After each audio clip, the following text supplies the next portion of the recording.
हाय माझ्या लाडके मित्रमैत्रिणींनो, कसे आहात सगळेजण?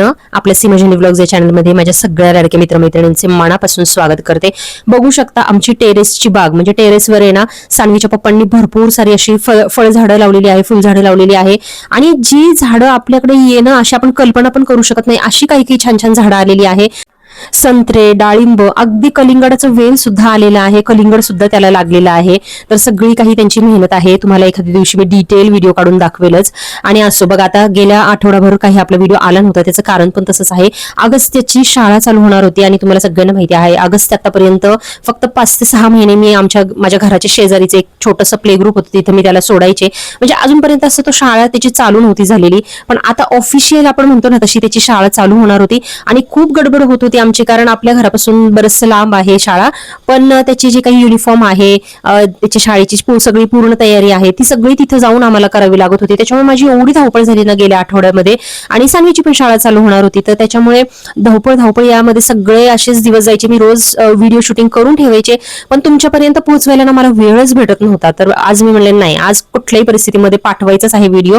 तर आता हा बघा, भरपूर एकामागे एक तुमच्याकडे व्हिडिओ येतील, पण त्याच्या पूर्वी एक सर्वात महत्वाचं जे शूटिंग करून ठेवलं होतं ते मी तुमच्याशी आज शेअर करते. ते म्हणजे जो आता हे अधिक महिना झाला, तर अधिक महिन्यामध्ये बघा पुरणपोळी किंवा धोंड्याचा जो नैवेद्य आहे तो देवाला सुद्धा दाखवला जातो.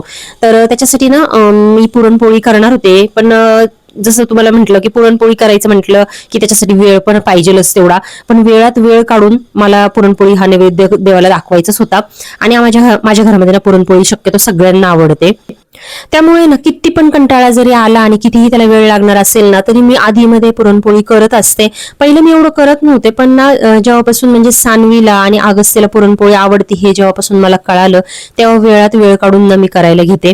मी खरंच म्हणजे ना नवल करते आपल्या आयुष्याचं, की माणसाचा जन्म कसा आहे ना, की जेव्हा आपण लग्न करून नवीन संसाराला सुरुवात करतो, तर त्यावेळेला आपल्याला असं वाटतं की हा चला आता आपण निवांत आहे, आपल्याकडे भरपूर वेळ आहे. पण जशी मुलं होतात आपल्याला असं वाटतं की चला आता मुलं थोडीशी मोठी झाली की आपण थोडंसं मोकळं होऊ, आपली जबाबदारी थोडीशी कमी होईल. पण आपल्या जबाबदाऱ्या संपत नाही. माझं पण तसंच झालेलं आहे. म्हणजे पहिलं मला असं वाटायचं की चला आता थोडीशी सानवी मोठी झाल्यानंतर ती तिच्या गोष्टी हाताने करेल आणि थोडंसं मी रिलॅक्स होईल. पण कुठलं काय, तिचा जरी ती अर्ध्या गोष्टी आता हाताने करायला शिकली असली तरी राहिलेले जे आहेत त्या सुद्धा गोष्टी वाढलेल्या आहेत. म्हणजे जसं की तिचा अभ्यास वगैरे घेणं, तिचे वेगवेगळ्या प्रकारचे क्लासेस घेणं, ह्या सगळ्या गोष्टींसाठी आपल्याला परत वेळ द्यावा लागतो. त्याच्यानंतर आता अगस्तीचं परत रुटीन चालू झालेलं आहे. आणि नंतर आता बघा मुलांची परत पुढं हायर एज्युकेशन आले, त्यांची पुढची मोठी शिक्षणं आली, त्याच्यासाठी सुद्धा आपल्याला धावपळ करावी लागणार.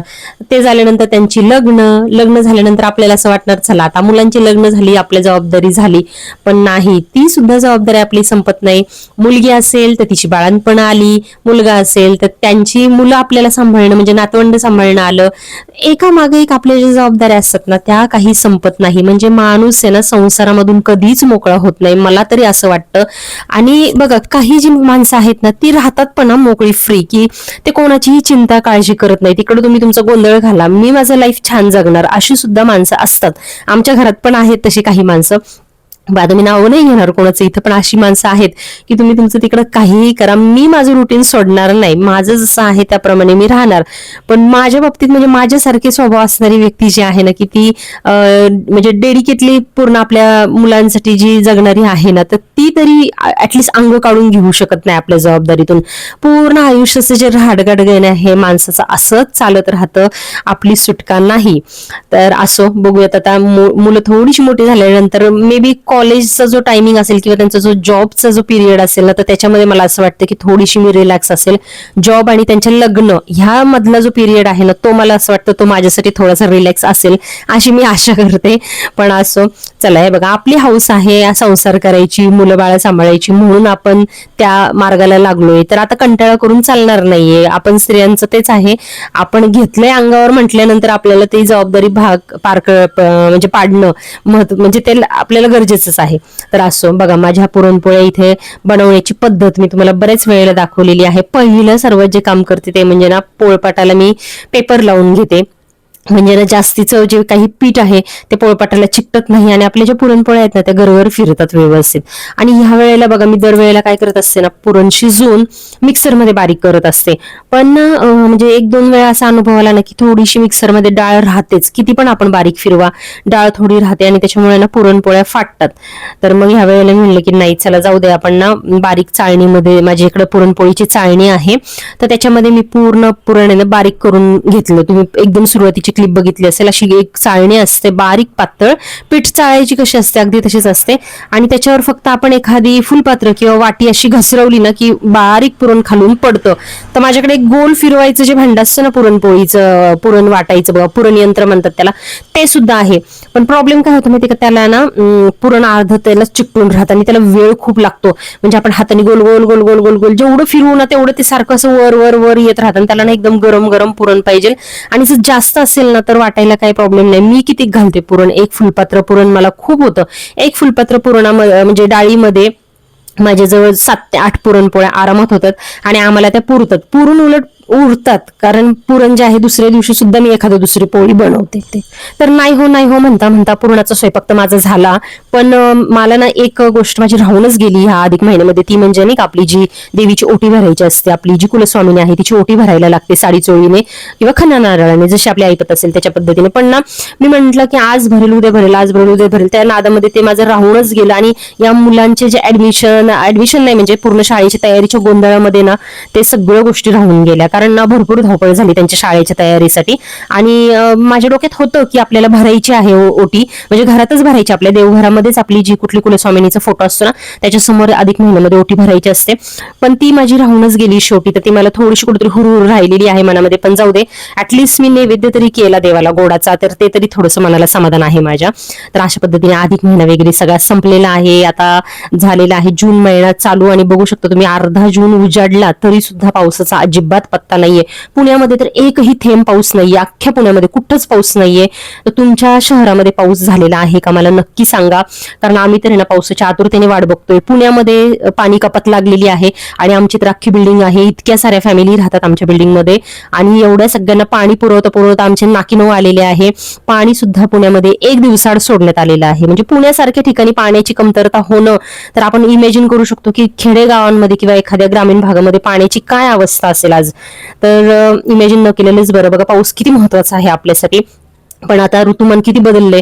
गेल्या वर्षी माहिती आहे तुम्हाला, मे महिना पूर्ण धोधो पाऊस होता आणि जून थोडासा कोरडा गेला, पण त्याच्यानंतर पाऊस पूर्ण म्हणजे बऱ्यापैकी झाला. पण आता ह्या वेळेला तर पावसाचं नामोनिशाण नाहीये. तर मला असं वाटतं की बहुतेक आता पाऊस जरी लेट जरी झाला ना तरी थोड्या दिवसांनी पाऊस त्या जी कमी आहे ना ह्या महिन्याची ती भरून काढेल, म्हणजे इतका जोरात पाऊस येईल मला असं वाटतं.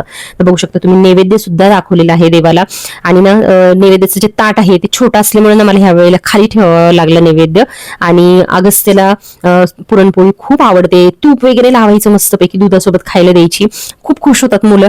आणि अगस्त्य ना एका जागेवर बसून जेवत नाही. तुम्हाला खरं सांगते, तुम्हाला वाटेल की ही मोबाईल लावून देते, पण मोबाईल शिवाय तो ना एका जागेवर बसत नाही. म्हणजे त्याला काहीतरी असं लावून दिलं ना तो बसतो शांत, कारण मग त्याच्या मागे कुठं आपण ताट घेऊन पळायचं, कारण एवढे सारे पदार्थ आपण ताटामध्ये घेतो आणि त्याच्यामध्ये मी इकडे तिकडे सांडणार आणि सायमल्टेनियसली मी सुद्धा जेवत असते. कारण ना पहिलं काय व्हायचं, अगस्त्यला मी पहिलं जेवायला घालायचे, त्याच्यानंतर मी बसायचे. तर ह्या सगळ्या नादामध्ये ना मला इतका लेट व्हायचा ना जेवायला की मला रात्री जेवलेलं पचायचंच नाही अजिबात, कारण मला जेवायला रोजचे 10:30-11 वाजायचे. मग तुम्ही विचार करा की 11 वाजता जेवल्यानंतर माणसाला काय पचणार आहे. सकाळी मला खूप वॉमिटिंग वगैरे व्हायचं, मला खूप पित्ताचा त्रास होत होता.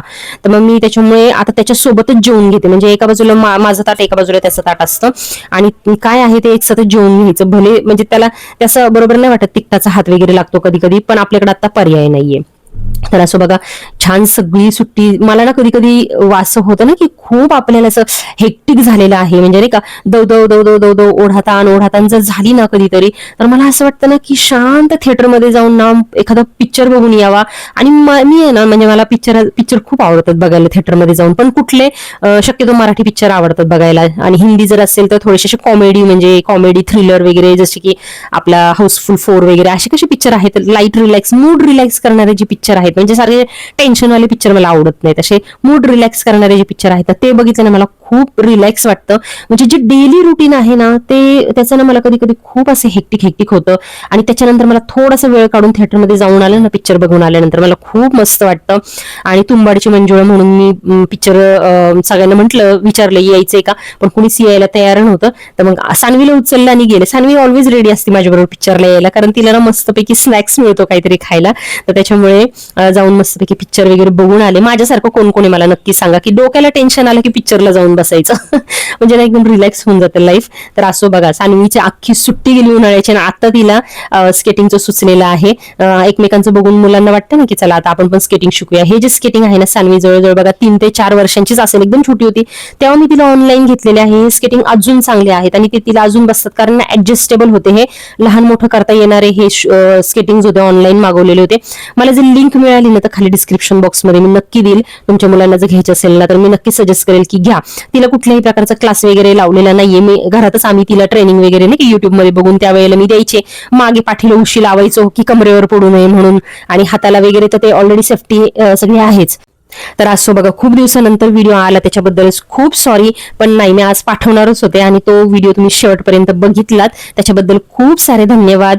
चला तर मग मित्रमैत्रिणींनो, काळजी घ्या आणि येणारे पुढचे सगळे व्हिडिओ बघत राहा. आणि मी जे काही प्रोडक्टचे सुद्धा शॉर्ट्स टाकते, व्हिडिओ टाकते, प्लीज मी दिलेल्या लिंकवरून खरेदी करत जा, कारण माझा पण फायदा आहे आणि तुमचा पण फायदा आहे. कारण मी जे दिलेले जे लिंक असतात ना त्या प्रोडक्ट्सवर तुम्हाला, मी ऍज अ क्रिएटर आहे म्हणजे युट्यूब क्रिएटर आहे, तर आमच्यासाठी ना खास अशा म्हणजे ऑफर असतात की मी जर लिंक तुम्हाला दिल्या प्रोडक्टच्या तर तुम्हाला त्याच्यावर ऑफ मिळत असतात. तर तुमचा सुद्धा फायदा आहे. तर चला असो, आजच्या पुरतं एवढंच. हा व्हिडिओ इथेच संपवते. भेटूयात अशाच एका नवीन व्हिडिओमध्ये. तोपर्यंत काळजी घ्या. Take care. Bye bye.